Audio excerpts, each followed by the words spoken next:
ராஜ்சபா வாங்கி என்ன ஆக போகுது? லோக்சபா உறுப்பினருக்கு தான் மரியாதை. அப்போ மீண்டும் இந்த கட்சி நிலைச்சு நிற்கணும், நம்ம அதிகாரத்தில் நிற்கணும்னா டாக்டர் ராமதாஸ் சொல்றதுதான் கரெக்ட்.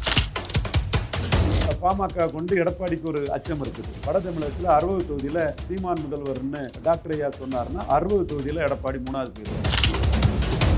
தேமுதிக நம்புறாங்களா நமக்கு கொடுக்கப்படும் சீட் அப்படின்ட்டு? அந்த நம்பிக்கையை விதைக்கும் விதமாக தான் எங்க அக்ரிமெண்ட் ரெடி காட்டிட்டார். 2019 இபிஎஸ் ஓபிஎஸ் டாக்டர் ஐயாவை பெரிய தலைவராக மதிச்சு ஐயா கூட்டணி வச்சாங்க. இவராலையும் டிரான்ஸ்ஃபர் பண்ணி கொடுக்க முடியல, அவங்களும் டிரான்ஸ்ஃபர் பண்ணி கொடுக்காம அவ்வளவு தொகுதியும் ஸ்டாலின் சோசியலி பொலிட்டிக்கலி இருமுனை போட்டின்னா ஈஸியா தோக்கடிச்சிருவாருங்கிற எண்ண ஓட்டம் டாக்டர் ராமதாஸ் அவர்கிட்ட தெளிவார். அந்த வகையில தான் அவர் சீமானுக்கு பேசியிருக்கிறாரு. எடப்பாடி பழனிசாமி தான் அங்க பெரிய சக்தி வட தமிழகத்துல சீமானை விட. ஆனா எடப்பாடி பழனிசாமி பெரிய சக்தின்னா அது பொலிட்டிக்ஸ் பைப்போலர் ஆயிரும். பைப்போலர்னா பாமக எதிர்ப்பு சக்தி எல்லாம் சேர்ந்து பாமக தோற்கடிச்சிருவாங்க. மல்டிபோலர் ஆச்சுன்னா பாமக எதிர்ப்பு சக்திகள் 2 சதருவாங்க. அப்போ திமுகவும் கிடையாது, அதிமுகவும் கிடையாது அப்படிங்கிறதுல எந்த கதவையும் மூடல. ஆனா இந்த கதவுக்குள்ள போனா பூட்டி சாவியை கொண்டு போயிருவாரு ஸ்டாலின். கிளீனா நம்மள 3-4 முறை தோக்கடிச்சு, ஒரு 5வது முறையும் அதே பேட்டில் கிரவுண்டுக்கு போனோம்னா தோக்கடிச்சிருவாரு. அதனால சமீபத்தில் நடந்த ஒரே நாடு ஒரே தேர்தல் கருத்தரங்கத்தில் கூட பேனர்ல அவருடைய புகைப்படம் எங்கேயுமே வைக்கப்படலை அப்படின்ட்டு அவருடைய ஆதரவாளர்கள் தொடர்ந்து சமூக வலைத்தளங்களில் பதிவிட்டாங்க. ஆச்சி பாதாம் ட்ரிங்க். ஆச்சி பாதாம் ட்ரிங்க் ஒன்னு வாங்கினா ஒன்னு ஃப்ரீ. சம்மர் ஹாலிடேஸ் வந்தாச்சு, நம்ம ஜிடி ஹாலிடேஸும் வந்தாச்சு. GT Holidays, South India's #1 travel brand. Meenakshi Faculty of Occupational Therapy. Admissions open for BOT and MOT. Apply now. DMDK endurance is a virtual பொலிட்டிக்ஸ்ன்னு அவங்க காய் நகர்த்துறாங்க. வெயிட் அண்ட் வாட்ச் ஆட்டிடியூட் பண்ணுறாங்க. பெரிய அளவு கான்ட்ரிபியூட்டும் பண்ணியிருக்காங்க. ஆனால் எடப்பாடி பழனிசாமி பாமகவை மதிக்கிறார். ஓகே, பாமக இதுவரை கேட்கவே இல்லை. பாமக கேட்டால் அன்புமணி நீங்கள் அனௌன்ஸ் பண்ணிடுவீங்க, டாக்டர் அனௌன்ஸ் பண்ணிடுவீங்கன்னு சொன்னால் உடனே கொடுத்துருவார். இல்லை அவங்க என்ன ஐடியாவில் இருக்காங்கன்னு நமக்கு தெரியாதுல்ல. ஏன்னா இப்போ ஆல்ரெடி அவர் ராஜ்யசபா மெம்பராக இருக்காரு, பதவி காலம் முடியுது அப்படின்னும் போது மீண்டும் அதை கேட்பாரா, இல்லை தமிழக அரசியல் களத்தில் நம்ம கான்சென்ட்ரேட் பண்ணுவோம் அடுத்த தேர்தலுக்காக அப்படின்ட்டு ஃபுல்லாகவே தமிழகத்துக்கு நோக்கி வருவாரா? There you are Aparna. Rajya Sabha வாங்கி என்ன ஆக போகுது? மைனாரிட்டி கவர்மெண்ட்டு, லோக்சபா உறுப்பினருக்கு தான் மரியாதை. அதில் மத்திய அமைச்சராக முடியாது. அப்போ மீண்டும் இந்த கட்சி நிலைச்சு நிற்கணும், நம்ம அதிகாரத்தில் நிற்கணும்னா டாக்டர் ராமதாஸ் சொல்கிறது தான் கரெக்டு. அதில் நாம் எம்எல்ஏ ஜெயித்தாகணும். கட்சி 6% வாக்கு எடுத்தாகணும். எம்எல்ஏ ஜெயித்து 6% வாக்கு எடுத்தால் தான் 29 லோக்சபா ஜெயித்து மத்திய அமைச்சரவைக்குள்ளே போக முடியும். ராஜ்சபா வாங்கினா இன்னைக்கு மைனாரிட்டி கவர்மெண்ட்டில் ராஜ்சபாவால் எந்த பிரயோஜனமும் இல்லை. இப்போ 6 வருஷம் ராஜ்சபா வாங்கி அன்புமணிக்கு என்ன பிரயோஜனம்? ஸோ அவங்க ஸ்டேட் பொலிட்டிக்ஸில் கான்சன்ட்ரேட் பண்ணுறதுக்கு தான் அவங்க குறியாக இருப்பாங்க. எடப்பாடி பாமக கொண்டு எடப்பாடிக்கு ஒரு அச்சம் இருக்குது. ஏன்னா விக்கிரவாண்டியில் பாமகவை கண்டு பயந்து 10.5 என்ன கருத்து சொல்லணும்னு மிரண்டு அவர் வெளியேறினதில் வட தமிழக அரசியல் பாமக சப்போஸ் சீமான் 234 தனிச்சு போட்டியிட தான் சொல்கிறாரு. லாஸ்ட் மினிட்டு குரு தன்னோட சிஷியான சீஃப் மினிஸ்டராக சொல்லிட்டாருன்னா வட தமிழகத்தில் 60 தொகுதியில் சீமான் முதல்வர்னு டாக்டர் ஐயா சொன்னார்னா 60 தொகுதியில் எடப்பாடி 3வது போயிடுவார். இவங்களுக்கு அந்த 60ல் ஒரு 8-10 கூட பாமக ஜெயித்திரலாம். அப்போ அப்படி ஒரு சுச்சுவேஷன் வந்ததுன்னா எடப்பாடி வட தமிழகத்தில் பாமகவால் ஒரு 60 தொகுதிக்குள்ளே 3வது இடத்துக்கு தள்ளப்படுவார். அதனால் எப்படியாவது பாமக வளர்ச்சி பிடிக்கணுன்னு தான் எடப்பாடி பார்ப்பார். பாமக அதை விட தங்களுக்கு வாக்கு வங்கி 6% ஆகிறதும், சட்டமன்றத்தில் எம்எல்ஏக்கள் நுழைகிறதும், கணிசமான அளவு நுழைகிறதும், அதை தொடர்ந்து மக்களவையில் எம்பி பெற்று மத்திய அதிகாரத்தை பெறுறது தான் முக்கியம்னு நினைப்பாங்க. ராஜ்சபாவில் அவங்க பார்த்துட்டாங்க. ராஜ்சபா வரும்போது லோக்சபா உறுப்பினர் இருந்தாங்க, இவர் மத்திய அமைச்சரானார். ஆனால் வேடிக்கை என்னென்னா எனக்கு ப்ராமிஸ் பண்ணியிருந்தார் டாக்டர் ராமதாஸ், ராஜ்சபா உனக்கு தரேன், 98 கட்சியை காப்பாற்றிட்டேன்னு எனக்கு ப்ராமிஸ் பண்ணியிருந்தார். ஓகே, குறை சொல்லலை. அன்னைக்கு 98 கூட 30 லட்ச ரூபா செலவழிக்கிறேன், நார்த் மெட்ராஸில் நிற்கிறேன்னு தான் கேட்டார். நான் தான் வேண்டாம் ராஜ்சபான்னு கேட்டேன். அப்போ இவங்களுக்கு வெறும் ராஜ்சபாவால் அவங்களுக்கு பலன் இல்லை. ஸோ அவங்க ஒன்றும் ராஜ்சபா தாங்கன்னெல்லாம் போய் எடப்பாடிக்கிட்ட கேட்டுட்டு இருக்க போகிறதில்ல, எதுவும் பண்ண போகிறதில்ல. ஸோ அல்டிமேட்டாக அவங்க ரெண்டையும் அவங்களே போடுவாங்க. லாஸ்ட் மினிட்ல அதிமுகவுக்குள்ள ஒரு லாபி தேமுதிகவும் முக்கியமான கட்சி தான், அவங்கள விட்டுறாண்டான்னு சொல்கிறாங்க. ஓகே, எடப்பாடி அவருக்கு அரசியலை சேலத்திலேருந்து பண்ணுறாரு. அவருக்கு முக்கியமான கட்சி பாமகவாக இருக்குது. அதிமுகவுக்கு முக்கியமான கட்சி தேமுதிகன்னு சொல்லக்கூடியவங்களும் இப்போ நீங்கள் புரிஞ்சுக்கிடலாம். இப்போ ஒற்றை தலைமையாட்டோ அல்லது இரட்டை தலைமையாட்டோ ஓபிஎஸ் இருப்பாருன்னா தேமுதிக கொடுக்கணுன்றவார். ம். தெற்க நாயுடு சமூக மக்கள் வந்து பிரேமலதா அம்மையாருக்கு ஆதரவாக கேப்டன் விஜயகாந்த் சிம்பதியில் இருக்காங்க. ஓபிஎஸ் இருந்தாருன்னா அவருக்கு வந்து இங்கே தேனியில் வெற்றி பெறதுக்கு தெலுங்கு தாய்மொழி மக்கள் அங்கே பெரிய பவர். ஓகே. அந்த மக்களுக்கு ஆதரவு வேணும்னு ஓபிஎஸ் நினைப்பார்.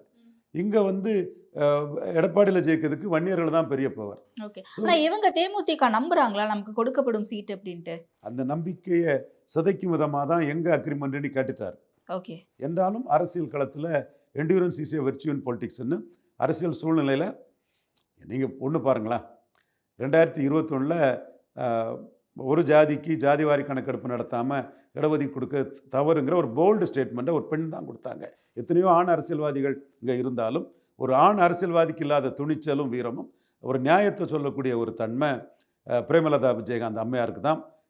அந்த 10.5ங்கிறது ஜாதிவாரி கணக்கெடுப்பு நடத்தாமல் உங்கள் இஷ்டம் போலெல்லாம் கொடுக்க முடியாது, இது தவறுங்கிறத துணிஞ்சு வீரத்தோடு சொன்ன ஒரு வீரமங்கையாக தான் பிரேமலதா விஜயகாந்த் அம்மையாரை நம்ம பார்க்குறோம், இன்றைக்கும் பார்க்குறோம். அது ஒரு போல்டு ஸ்டேட்மெண்ட். ஓகே. எல்லாத்துக்கும் அந்த போல்டு ஸ்டேட்மெண்ட் வராது. நிச்சயமா. இயல்பே அந்த ஒரு வீரம் இருக்கக்கூடிய ஒரு பொலிட்டிஷியனுக்கு தான் அந்த இது வரும். ஸோ அவங்க அதை சொல்லும்போது அவங்கள வந்து எடப்பாடி பழனிசாமி பாமக தான் முக்கியம்னு ஓரம் கட்டிட்டார். ஓகே. அவங்க குறைஞ்ச ஓட்டு தான் தேமுதிகவோட போய் எடுத்தாங்க. என்றாலும் சந்தர்ப்ப நிந்தர்ப்பம் காரணமாட்டு கம்பல்சனில் 5 சீட்டு கொடுத்தார். அதே மாதிரி ஒரு சந்தர்ப்பம் வரும், பொறுமையாக இருப்போம்னு அவங்க இருக்கிறாங்க. பட்டு பிரேமா பேசி அவர் பாமகவுக்கு தான் முக்கியத்துவம் கொடுக்குறாருங்கிறது 100க்கு 100 உண்மை. அதுவும் விக்ரவாண்டியில் ராமதாஸை கண்டு பயந்து களத்துக்குள்ளே வராமல் போலரைசேஷனில் ராமதாஸ் 2வது இடம் வந்ததில் அவங்க பாமக இன்னும் யாரையாவது சீஃப் மினிஸ்டராக சொல்லிட்டு போயிட்டாலோ அல்ல தனிச்சு நின்றுட்டாலோ இன்னொருத்தர் சிஎம்மாக சொல்லி போனால் 60 தொகுதி அடி வாங்கிடுவாங்க. எடப்பாடி தனிச்சு நின்றுட்டாங்கன்னா ஒரு 30 தொகுதிக்கிட்ட அடி வாங்கிடுவாங்க. ஸோ அந்த அச்சத்துக்குள்ளே பாமகவை திருப்திப்படுத்தணுங்கிறது தான், பாமக மனம் கோணிடக்கூடாதுங்கிறது தான் எடப்பாடி.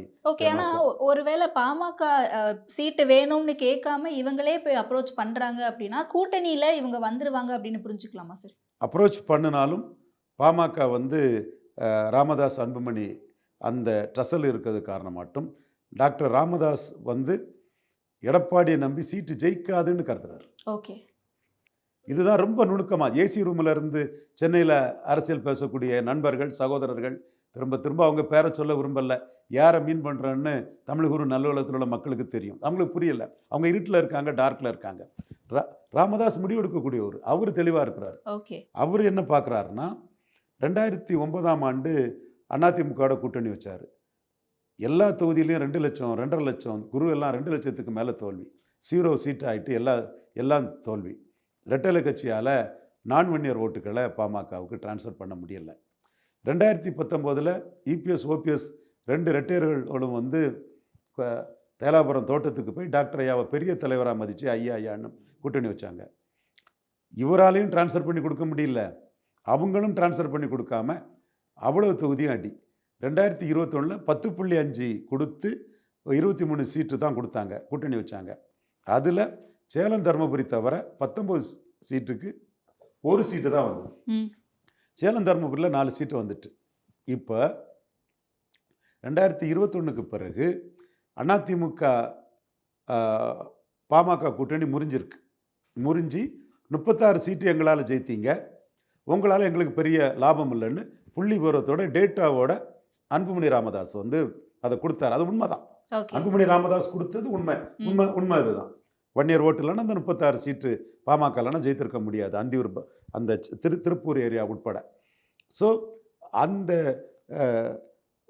பிரச்சனை வந்து தேர்தல் முடிஞ்சதுமே வந்துட்டு, அப்புறம் உள்ளாட்சி தேர்தலில் பிரச்சனை, மக்களவையில் பிரச்சனை, இவ்வளோ பிரச்சனைக்கு பிறகு மீண்டும் ஒட்டுனா அது எலித்தவள நட்பாக கூட மாறதுக்கு வாய்ப்பு இருக்குது.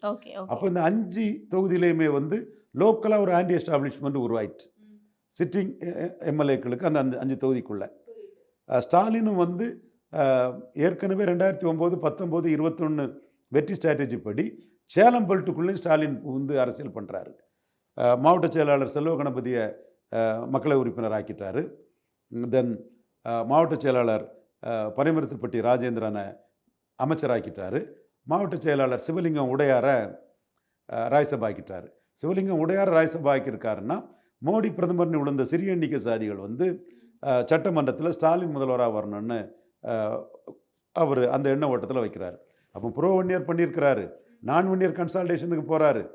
அப்போ அந்த சேலம் பெல்ட்டுக்குள்ளே உள்ள 4 தொகுதியுமே குறி வச்சு அவர் திரும்ப அடிக்க பார்ப்பாருன்னு சொல்லும்போது, ஸ்டாலின் பாமகவை வந்து 2009 வாஷ் அவுட் பண்ண மாதிரி, 19 வாஷ் அவுட் பண்ண மாதிரி, சேலம் தருமபுரி தவிர 2021 ஆல்மோஸ்ட் வாஷ் அவுட் பண்ண மாதிரி தோக்கடிக்க வாய்ப்பு இருக்குது. இதில் ஓபிஎஸ் வெளியேறினதும் 13% வாக்கு அதிமுக இழந்திருக்குது. ஓகே. ஓபிஎஸ் 1% தான் எடுத்திருக்கிறாரு, ஆனால் 13% காணலை. அப்போ அந்த வாக்காளர்கள்லையும் முதலியார், செங்குந்தர், பறையர் போன்ற சமூகங்கள் 2021 மாம்பழத்துக்கு போட்டவங்க போடலைன்னாலும் அதுவும் சிக்கலாகி போகும். அப்போ all practical politics bro 1 year strategy பண்ணி நான் 1 இயர்களை சகோதரர் தொல் திருமாவளவன் மூலமாக பறையர் மறையர் என்று சொல்லக்கூடிய பறையர் சமூக சகோதரர்களை சகோதரிகளை, தென் கிறிஸ்தவ முஸ்லீம்களை, உடையார், செங்குந்தர், நாயுடு, ரெட்டியார் போன்ற சமூக மக்களை கன்சால்டேட் பண்ணி அதிக வாக்கை குவிச்சு பாமகவை அனைத்து தொகுதிகள்லையும் ஆல்மோஸ்ட் ஒரு 2-3 தொகுதி தப்பும், மற்ற தொகுதிகள்லாம் ஸ்டாலின் தோக்கடிச்சிடுவார். அதுக்குள்ளே டெம்ப்ளேட்டு ஸ்டாலின்கிட்ட தெளிவாட்டே இருக்குது. அன்னியூர் சிவாங்கிற 1 இயரை போட்டு ப்ரோ 1 இயர் பண்ணி விக்கிரவாண்டியில் களமாடின போது 36% அதிமுக வாக்கில் 23% ரெட்டையில வாக்கு உதயசூரியனுக்கு பாமகவுக்கு எதிராக போயிட்டு, நான் சொன்னேன் போலரைசேஷன் வரும்னு நான் மட்டும்தான் போலரைசேஷன் வரும்னு சொன்னேன். இன்னைக்கு கருத்து கணிப்பு எடுக்கக்கூடிய கோஷ்டிகள், இந்த நரேட்டிவ் செட் பண்ணக்கூடிய கோஷ்டிகள் யாருமே சொல்லலை. நான் போலரைசேஷன் வரும்னு சொன்னேன். திமுக 55% தாண்டி போயிடுவாங்க, டாக்டர் 25% தாண்டி போயிடுவாங்கன்னு சொன்னேன். ஐயா 29% எடுத்தார், திமுக 63 எடுத்தாங்க. இந்த 63ல் 23% மேலே அதிமுக கொழுந்த எக்ஸ்பெஷலி பறையர் சமூக சகோதரர்கள் நான் 1 இயர்கள் ஓட்டு முதலியார், உடையார், ரெட்டியார், குயவர் இந்த மாதிரிப்பட்ட வாக்குகள்லாம் வந்து பாமகவுக்கு எதிராக, மாம்பழத்துக்கு எதிராக உதயசூரியனுக்கு போயிட்டு, அப்போ விக்கிரவாண்டி 2021, 2009, 19 எல்லாம் பார்த்தாலும் இன்னைக்கு அதிகாரத்தில் இருக்கார். ஸ்டாலின் வந்து 55% ஓட்டு வருவாருன்னு இந்தியா டுடே சொல்கிறாப்புல, 55.5 வருவாருன்னு குமுத ரிப்போர்ட்டர் சொல்கிறாப்புல. அப்போ தெளிவாக ஸ்டாலின் வந்து இந்த அவருக்குள்ள பாசிட்டிவ் இது இன்னைக்கு 30 லட்சம் பெண்களுக்கு உரிமை தொகை விடுபட்டதை நெஹ்ரு கண்டிப்பாக கொடுத்தாகணும்னு சொல்லி அந்த இதை கொடுக்குற இதை பார்க்குறாங்க. ஸோ ஸ்டாலின் வந்து சோஷியலி பொலிட்டிக்கலி எளிதாக நம்மளை தோக்கடிச்சிருவார். அதுவும் இருமுனை போட்டின்னா ஈஸியாக தோக்கடிச்சிருவாருங்கிற எண்ண ஓட்டம் டாக்டர் ராமதாஸ் அவர்கள்ட்ட தெளிவாக இருக்குது. அதனால அவர் இந்த களத்தை மல்டிபோலர் ஆக்கிறதுக்கு நினைக்கிறாரு. அந்த வகையில் தான் அவர் சீமானுக்கு வந்து மாநாட்டுக்கு அழைப்பையும் கொடுத்தாரு. சீமான் அவரை மிகப்பெரிய அளவு புகழ்ந்து பேசியிருக்கிறாரு. இதற்காக நாம் சீமான் அவர் சிஎம் கேண்டிடேட்டாக உடனே சொல்லிடுவாருன்னு சொல்ல வரல, அதையும் ஒரு ஆப்ஷனாட்டு டாக்டர் ராமதாஸ் மூவ் பண்ணுறாரு. பட் அதே வேளையில் சிஆர் பாஸ்கரன் விஜயை மூவ் பண்ணுறாங்கன்னு சொன்னாங்கன்னா பல நிரூபிக்காத விஜயை டாக்டர் ராமதாஸ் மதித்ததாட்டு ஒரு சின்ன ஒரு உதாரணத்தை கூட ஜான் ஆரோக்கியசாமியால் சொல்ல முடியாது. சீமானை மதித்ததாட்டு 3 உதாரணத்தை நான் சொல்கிறேன். 1 பட்ஜெட்டு, நிழல் பட்ஜெட்டு, அக்ரி பட்ஜெட்டு 2யும் சீமானுக்கு அனுப்பி கொடுத்து, தம்பி பாருங்கள், பார்த்து பேசுங்க, பாராட்டுங்க, தமிழர் நலன் சார்ந்தது, விவசாய நலன் சார்ந்தது, நீங்கள் சொல்கிறதான் தம்பி நானும் சொல்கிறேன் அப்படின்னு குரு சிஷ்யனுக்கு பட்ஜெட்டை அனுப்பி கொடுத்தாரு. நன்றி தெரிவித்தார் சீமான்.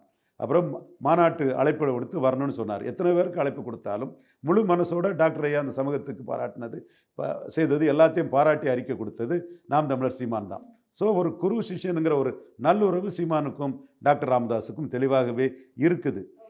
ராமதாஸ் வந்து சீமானையும் ஒரு ஆப்ஷனாக காட்டுறாருங்கிறத தான் நாம் பார்க்கணும். அது வந்து எடப்பாடி பழனிசாமி தான் அங்கே பெரிய சக்தி வட தமிழகத்தில் சீமானை விட. ஆனால் எடப்பாடி பழனிசாமி பெரிய சக்தின்னா அது பொலிட்டிக்ஸ் வந்து பைப்போலர் ஆயிரும். பைப்போலர்னா பாமக எதிர்ப்பு சக்திகள்லாம் சேர்ந்து பாமக தோற்கடிச்சிருவாங்க. மல்டிபோலர் ஆச்சுன்னா பாமக எதிர்ப்பு சக்திகள் 2ஆக சதருவாங்க. அப்போ பாமகவுக்கு வெற்றி வாய்ப்பு வரும். இப்போ கூட வட தமிழகத்தில் செல்வாக்கு இல்லாத பாஜகவை நம்பி கூட அவங்க 3 செக்மெண்ட்டில் மேலே வந்துட்டாங்க. பாப்பிரெட்டிப்பட்டி, பெண்ணகரம், தருமபுரி 3ல் மேலே வந்துட்டாங்க. தனிச்சு நின்று 4 ஜெயித்தோம், கூட்டணியில் 5 தானே ஜெயித்தோம்னு சொன்னால், இப்பவும் ராமதாஸ் என்ன நினைக்கிறாருன்னா, திமுகவும் அதிமுகவும் பாமக எதிர்ப்பு வாக்குகளை பிரித்தாங்கன்னா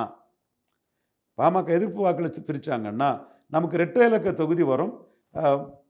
சீமான் போன்றவர்களை சீமா முன்னிறுத்தினா நம்ம வந்து 6-7% வாக்குகள் கூட நிறைய தொகுதி கண்டெஸ்ட் பண்ணி வருங்கிற எண்ணம் ஓட்டம் ராமதாஸுக்கு இருக்குது. ஓகே. ஸோ அதில் தெளிவாக இருக்காங்க. திமுகவும் கிடையாது, அதிமுகவும் கிடையாது அப்படிங்கிறதுல. அதை உறுதியாக சொல்லலைனாலும் கூட அதற்கான பிளான்ஸ் போயிட்டு இருக்கு. பிளான்ஸ் போயிட்டு இருக்குது. எதையும் அவங்க எந்த கதவையும் மூடலை. புரியுது. ஆனால் இந்த இந்த கதவுக்குள்ளே போனால் பூட்டி சாவியை கொண்டு போயிடுவார் ஸ்டாலின். க்ளீனாக நம்மளை 3-4 முறை தோக்கடிச்சு ஒரு 5ஆவது முறையும் அதே பேட்டில் கிரவுண்டுக்கு போனோம்னா தோக்கடிச்சிருவார். அதனால நம்ம பேட்டில் கிரவுண்டை மாற்றி போவோம். தோத்து போன இடத்துல இருந்தே போர் புரியாண்டாம். அதிமுகவோட கூட்டணி வச்சு தோத்து போன அந்த இடத்துக்குள்ளே போர் புரியாண்டாம். அதனால் போர்க்களத்தையும் போர் உத்திகளையும் மாற்றுவோம், நம்ம எதிர்ப்பை சிதறடிப்போம்னு ஒரு எண்ண ஓட்டத்தில் பாமக போகலாம். பொறுத்திருந்து பார்ப்போம். ஓகே. ஸோ இது கூட்டணி கணக்குகள், ஸ்ட்ராட்டஜிஸு. பட் இன்னொரு பக்கம் பாஜகவில் தலைமையாக அண்ணாமலை அவர்களை மாற்றினதுல இருந்து இன்னைக்கு அண்ணாமலை அவர்கள் புறக்கணிக்கப்படுகிறாரா அப்படிங்கிறது தொடர்ந்து வந்துக்கிட்டே இருக்குல்ல. பல பொது மேடைகளில் பார்க்க முடியல, கட்சியினுடைய அஃபிஷியல் மீட்டிங்ஸில் பல இடங்கள் அண்ணாமலை அவர்களை பார்க்க முடியல. சமீபத்தில் நடந்த ஒரே நாடு ஒரே தேர்தல் கருத்தரங்கத்தில் கூட அவருடைய பேனரில் அவருடைய புகைப்படம் எங்கேயுமே வைக்கப்படலை அப்படின்ட்டு அவருடைய ஆதரவாளர்கள் தொடர்ந்து சமூக வலைத்தளங்களில் பதிவிட்டு நயினார் நாகேந்திரன் சொல்ற மாதிரி பாஜகவுக்கு வாக்களித்த மக்கள் எண்ணத்திலிருந்து எந்த சக்தியாலையும் அண்ணாமலை அசைக்க முடியாது. ஓகே. மக்கள் எண்ணத்திலிருந்து அண்ணாமலை எந்த சக்தியாட்டும் அசைக்க முடியாது. ஒரே குட்டையில் ஊறிய மட்டைகள்னு பெருந்தலைவர் காமராஜ் சொன்னதை சொல்றதுக்கு ஒரு துணிச்சல் வேணும், வீரம் வேணும். சாகும்போது 35 to 40% மக்கள் ஆதரவை பெற்றிருந்த பெருந்தலைவர் காமராஜரின் வாரிசுகளை தான் அவர் 18% கொண்டு வந்தார். அவர் ஆதரித்த அந்த வாக்காளர்களின் வாரிசுகளை தான் கொண்டு வந்தார். ஜெயலலிதாவை ஊழல்னு சொல்லி 18% வாக்கு கொண்டு வந்தார். இது எனக்கு உடன்பாடு இல்லை. பெருஞ்சர் அண்ணா பெருந்தகை ஆன்மீக விஷயத்தில் பசும்பன் ஐயா முத்துராமலிங்கத்தவரை கண்டு மிரண்டு ஓடினதாலாம் சொன்னார். அதில் எனக்கு உடன்பாடு இல்லை. பட் அதை சொல்லி தான் அவர் அந்த 18% எடுத்தாருங்கிறது உண்மை. அப்போ அந்த 18% வர்றதுக்கு காரணம் அண்ணாமலைக்கு ஆதரவான மிகப்பெரிய இளைஞர் படை. தனி மெஜாரிட்டி பாஜகவுக்கு வரும்போதே மோடியை முன்னிறுத்தி இவர் பொன் ராதாகிருஷ்ணன் எடுத்தது 5.5% தான் தாமரையில். ஆனால் மோடியை முன்னிறுத்தி அண்ணாமலை எடுத்தது 11.4%.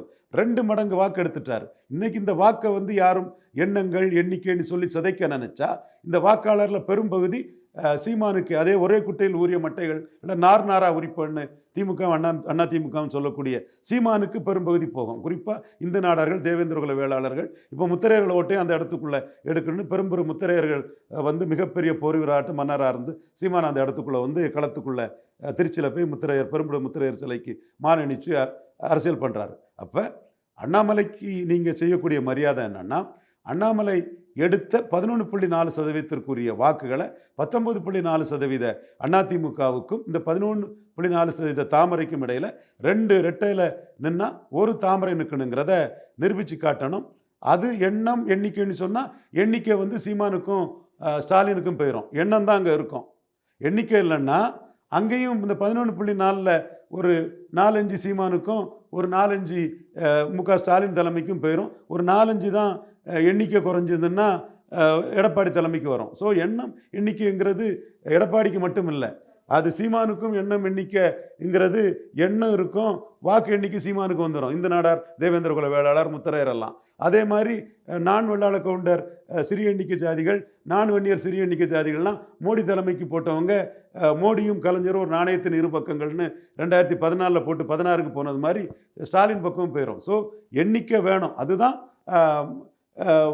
அண்ணாமலைக்கு நோக்கம். ஸோ அண்ணாமலை அந்த 11.4% வாக்குக்குரிய இடத்த 2 ரெட்டலைன்னா ஒரு தாமரைன்னு டெல்லி தலைமையை ப்ரெஷர் பண்ணிட்டு இருக்கிறாரு. அது இல்லைன்னா அந்த வாக்கு 3ஆ பயணிக்கும். இல்லை, அவர் ப்ரெஷர் பண்ணுறாரு. அவர் தரப்புல இருந்து அந்த முடிவில் அவர் ஸ்ட்ராங்காக இருக்காரு. பட் இங்கே அவருக்கான செல்வாக்கு குறைஞ்சிருக்கா தமிழக பாஜக தலைமை மத்தியில், இல்லை முக்கிய பெரும் தலைவர்கள் மத்தியில்? அரசியலில் அண்ணாமலை தமிழ்நாட்டில் பாஜகவுக்குள்ள முத்திரை பதிச்ச தலைவர். தமிழக பாஜகவின் முகமாக இருக்கக்கூடியவர். பவர் சென்ட்ரிக்கெலாம் 4 பேர் அங்கங்கே போகலாமே தவிர தொண்டர்கள் மத்தியில் எம்ஜிஆருக்கு பெரிய மாஸ் லீடர்னு நயினார் நாகேந்திரன் தான் அண்ணாமலையை சொன்னார். 20% எடப்பாடி ஓட்டு உள்ளே வர்றதுக்காக அண்ணாமலை வந்து தலைவர் போஸ்ட்டை விட வேண்டிய சூழ்நிலை ஆயிற்று. ஆனால் அதற்காக 11.4% அண்ணாமலை எடுத்த வாக்குக்கூடிய சீட்டு கிடைக்கலன்னா அண்ணாமலை அதை கண்டிப்பாக போராடி பெறுவார்னு தான் நான் நம்புகிறேன். சார் எனக்கு அது புரியுது. பட் அதுதான் கேட்டேனே, பேனர்லலாம் நிறைய இடங்கள்ல அவருடைய புகைப்படம் வைக்க மாட்டேங்கிறாங்க அப்படின்னும்போது, அவர் புறக்கணிக்கப்படுகிறாரா? நான் திரும்ப திரும்ப அந்த கேள்வி தான் கேட்டுட்ருக்கேன். எல்லா இடங்கள்லையும் அப்படி இல்லை, சில இடங்கள்ல இருக்கலாம். பொதுவான இடங்கள்ல அவர் பேனரை வைக்க தான் செய்கிறாங்க. அவருக்கு இல்ல இப்படி கேட்குறேனே, இல்ல அவரே விலகிட்டாரா? அவரே விலகிட்டாருங்கிற அளவுக்கு அரசியலில் இருக்க மாட்டாங்க. சீட் ஷேரிங்னு வரும்போது ஒவ்வொரு பார்லிமெண்ட் கேண்டிடேட்டு நிற்கிறவங்களுக்கும் அந்த தொகுதிக்குள்ள எம்எல்ஏக்களுக்கு மாவட்ட தலைவர்கள் இதெல்லாம் ஒரு கோட்டா இருக்கும். காங்கிரஸ்லேயும் அந்த மாதிரி கோட்டா இருக்கும். அண்ணாமலை இருக்கும்போது நயினார் நாகேந்திரனுக்கு திருநெல்வேலிக்குள்ளே அந்த கோட்டா கிடச்சிது. அதே மாதிரி மதுரைக்குள்ள ப்ரொஃபஸர் சீனிவாசனுக்கு அந்த கோட்டா கிடச்சிது. இப்படி நீலகிரியில் முருகனுக்கு அவர் அந்த மாதிரிப்பட்ட இது இருக்கும். அண்ணாமலைக்கும் அது வெயிட்டேஜாக இருக்குன்னு தான் நினைக்கிறேன். அண்ணாமலை தமிழக பாஜகவில் ஒரு தவிர்க்க முடியாத சக்தி.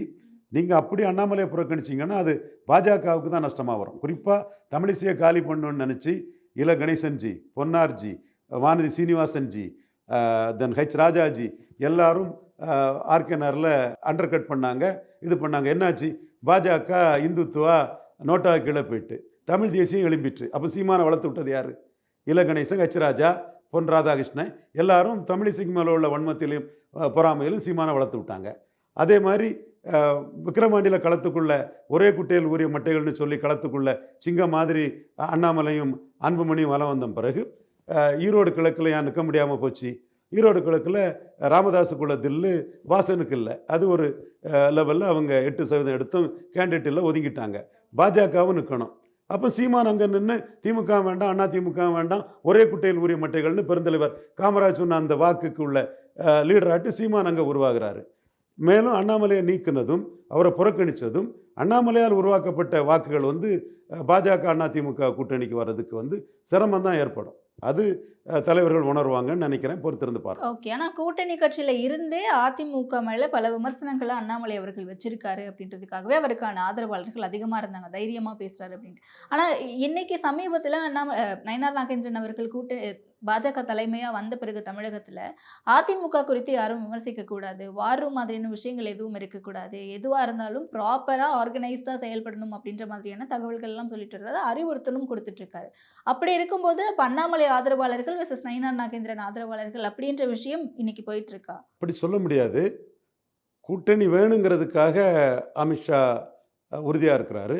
கூட்டணி வேணுங்கிறதுக்காக தான் எடப்பாடி பழனிசாமியும் நாம் சீமான Ravindran Duraisamy team, RD team, பிஎம்ஓவில் இன்ஃப்ளூயன்ஸை பயன்படுத்தி அண்ணாமலையும் ஆரம்பத்தில் தான் ப்ரொஜெக்ட் ஆன்னு நினச்ச அண்ணாமலையும் கடைசியில் வந்தார். அப்போ 8% சீமான ப்ரொஜெக்ட் பண்ணிடுவார்னு நினச்சி தான் அவர் பாஜக கூட்டணின்னு எடப்பாடி வர்றதுக்கு அதுவும் ஒரு காரணம். மோடிக்கு ரவீந்திரன் துரைசாமி 20% எடப்பாடியை அப்படி சுண்டி இழுத்து கொண்டு நிறுத்திட்டேன், எனக்கு ரிவார்ட் பண்ணுன்னு கூட மோடிக்கிட்ட நான் அது கிளைம் பண்ணியிருக்கிறேன். நான் கிளைம் பண்ணியிருக்கேன்பா, தமிழ்நாட்டில் பாஜகவிலேருந்து எனக்கு எதிராக பிஎம்ஓவுக்கு பெட்டிஷன் போடக்கூடிய நண்பர்களே, நான் மோடிக்கு நான் ஏன் பண்ண சாதனை, என் டீம் பண்ண சாதனைன்னு கிளைம் பண்ணியிருக்கேன், நீங்கள் பெட்டிஷன் போட்டுக்கலாம். ஸோ அந்த கட்டத்துக்கு பிறகு இந்த அணி உடையக்கூடாதுங்கிறது தான் அமித்ஷாவுக்கு நோக்கம். உடையக்கூடாதுங்கிறதுக்காக தான் நயினார் நாகேந்திரன் அதில் வந்திருக்கிறாரு. ஸோ இது ஸ்மூத்தாக இந்த அணி போகணுன்னு தான் கருதுகிறாங்க. இன்னும் சொல்லப்போனால் டாக்டரையா சீமானை ப்ரமோட் பண்ணிடுவார், சிஎம்மாக சொல்லிடுவாருங்கிறதுக்கும் டாக்டர் ஆக்டை தலைகுத்தி எடப்பாடி நாளைக்கு உழக்கூடிய வாய்ப்பும் வரும். பொறுத்திருந்து பார்ப்போம் அதையும். ஓகே, நிச்சயமாக எல்லாத்தையும் பொறுத்திருந்து பார்ப்போம். நேரத்திற்கு நன்றி சார். நன்றி. ஆச்சி பாதாம் ட்ரிங்க். ஆச்சி பாதாம் ட்ரிங்க் ஒன்னு வாங்கினா ஒன்னு ஃப்ரீ. சம்மர் ஹாலிடேஸ் வந்தாச்சு, நம்ம ஜிடி ஹாலிடேஸும் வந்தாச்சு. GT Holidays, South India's #1 travel brand. Meenakshi Faculty of Occupational Therapy. Admissions open for BOT and MOT. Apply now.